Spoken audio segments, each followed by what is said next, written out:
কণ্ঠশিল্পী শাহরিন মিম। শাহরিন মিম, যতদূর জানি এটাই আপনার প্রথম প্লেব্যাক, তাই প্রথমেই আপনার প্লেব্যাকের গল্পটি শুনতে চাই। প্রতিটা শিল্পীরই স্বপ্ন থাকে আসলে প্লেব্যাক করার, আমারও ছিল, কিন্তু এই স্বপ্ন এত তাড়াতাড়ি সত্যি হবে সেটা আমি বুঝতে পারিনি। তো ইমন শাহ স্যার একদিন আমাকে ফোন দিলেন যে লালন সাইজির আল্লাহ বলো মন রে পাখি এই গানটি আমার জানা আছে কিনা। আমি বললাম যে হ্যাঁ জানি। তো পরে স্যার একদিন তারিখ দিলেন আমাকে ভয়েস দেওয়ার জন্য। ভয়েস দেওয়ার সময় আমি জানি না যে এই গানটি আসলেই স্যারের একটা সিনেমাতে যাচ্ছে। পরে যখন আমি জানলাম আমার কাছে মনে হলো এটা স্বপ্ন নাকি সত্যি, কারণ আমি আসলে তখনও বুঝতে পারিনি যে এটা সত্যি হতে যাচ্ছে। এবং এই অভিজ্ঞতার কথা আসলে আমি ভাষায় প্রকাশ করতে পারবো না। আমার কাছে এই অভিজ্ঞতা আসলে কল্পনার চেয়েও সুন্দর। ধন্যবাদ মিম। এই যে লালনের গান দিয়ে আপনার প্রথম প্লেব্যাক, এই বিষয়টি আপনার কাছে কিরকম ইমোশনাল, যেহেতু আপনি লালনকে ধারণ করে থাকেন? আর আমি আসলে লালন গীতিই বেশি করি। ছোটবেলায় আমার গানের হাতে খড়িও হয়েছিল লালন গীতি থেকেই। তো এটা যখন আমি আমার বাড়িতে জানালাম, আমার বাবা আমার গানের ইন্সপিরেশন। তো আমি যখন বাবাকে জানালাম, তো বাবা আমাকে একটা কথাই বলেছিল যে, "তুমি সবসময় লালন গীতিই পছন্দ করো এবং তোমার শুরুটাও হচ্ছে লালন গীতি থেকে। তো এটা তোমার আরও একটি বড় প্রাপ্তি। একে তো তুমি প্লেব্যাক করছো, আবার সেখানে তুমি লালন গীতি গাইবার সুযোগ পেয়েছো। তো এটাও তোমার জন্য একটা প্রাপ্তি।" তো তখন আমি আসলে ভাবলাম যে আসলেই অনেকের অনেকভাবে অভিষেক হয়। আমার একদম আমি জানি না, শুনি না, এর মধ্যে স্যার এরকম একটা সুযোগ দিয়েছেন। তার মধ্যে আমি যে গানটা বেশি আমার কাছে মনে হয় যে আমার নিজস্ব জনরা, সেটা থেকে আমার অভিষেক হচ্ছে। এটা আমার কাছে অনেক বড় সৌভাগ্য। ধন্যবাদ। ছবিটির নাম সাইলেন্স এ মিউজিক্যাল জার্নি, একটা ডিফারেন্ট নাম, কিন্তু সাইলেন্সের অর্থ আপনার কাছে কি, সেটা একটু জানবো প্লিজ।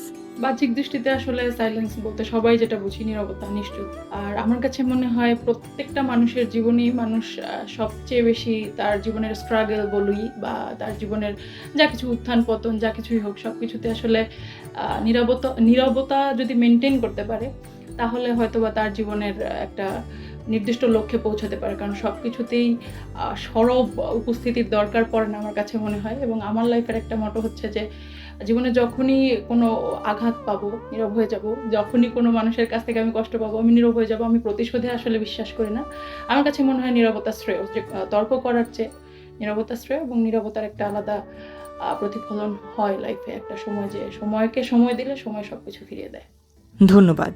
আচ্ছা মিম, আমাদের এই ছবির নায়িকা নীলাঞ্জনা নীলা, একটা মজার ব্যাপার জানি যে নীলাঞ্জনা নীলার ছোটবেলার ভয়েসটাও আপনি দিয়েছেন, সেটা আপনি কি করে করলেন?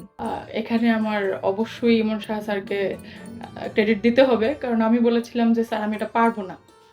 তখন সে বলেছিল আরে তুমি একটু চেষ্টা করো, তুমি তোমার মতো করে একটু চেষ্টা করো। তো বেশ কয়েকবার টেক দেওয়ার পরে আমি যখন স্যার বললেন যে না মিম হচ্ছে, জাস্ট তুমি এটাই মাথায় নাও যে তুমি বাচ্চা, তুমি এটা মাথায় নিয়ে তারপরে তুমি গেয়ে ফেলো, ভয়েসটা দিয়ে ফেলো।